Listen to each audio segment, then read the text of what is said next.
Hello friends, இது உங்கள் empty பாட்டில். Sun டிவில தினம் 7:30 மணிக்கு ஒளிபரப்பாயிட்டு வரும் சீரியல் கயல். இந்த சீரியல் 2021 அக்டோபர் மாசம் தொடங்குறாங்க.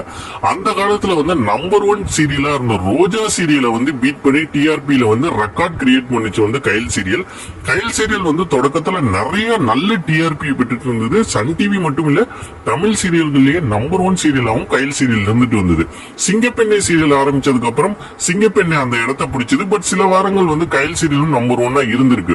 அதுக்கப்புறம் சிங்கப்பெண்ணை சீரியல் தொடர்ந்து நம்பர் 1 இருந்தது. இது நம்பர் 2 இருந்தது. இப்ப 3 முடிச்ச சீரியல் தான் சன் டிவி நம்பர் 1 சீரியலா இருக்கு. சிங்கப்பெண்ணை சீரியல் நம்பர் 2 ஆயிடுச்சு.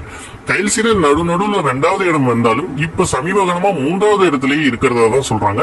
கயல் சீரியலுக்கான வரவேற்புங்கிறது கொஞ்சம் குறைஞ்ச மாதிரி தெரியுது. இதுக்கான காரணம் மற்ற சீரியல்கள் நல்லா இருக்குங்கிறத தாண்டி கயல் சீரியலோட ஸ்டோரி ட்ராக்கும் ஒரே புள்ளியில இருக்கிறதா நிறைய ரசிகர்கள் கருதுறாங்க. நெகட்டிவிட்டிங்கிறத தாண்டி அந்த சீரியல் கதைக்களம் நகரவே நகராம தொடர்ந்து ஒரே மாதிரியான பிரச்சனையே கொண்டு செல்ற மாதிரி காட்சி அமைப்புகள் இருக்கிறதுனால ரசிகர்கள் கிட்ட இப்ப ஆர்வம் குறைஞ்சிட்டதான் தெரியுது.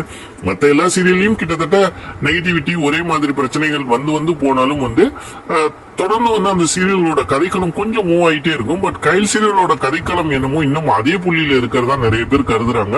அதனாலதான் அந்த சீரியலுக்கான வரவேற்பு குறைஞ்சிருதுன்னு சொல்லியிருக்காங்க.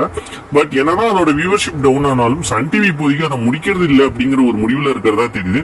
நீங்க என்ன நினைக்கிறீங்க? சன் டிவி இதை தொடர்ந்து ஒளிபரப்பு செய்யணுமா, இல்ல முடிக்கணுமா, இல்ல கொஞ்சம் கதைக்களத்தை கொஞ்சம் மாற்றி கயல் சீரியல் மீண்டும் பழையபடி நல்ல முயற்சி எடுத்து வரணுமா அப்படிங்கறத மறக்காம கமெண்ட் செக்ஷன்ல கமெண்ட் பண்ணுங்க. நன்றி.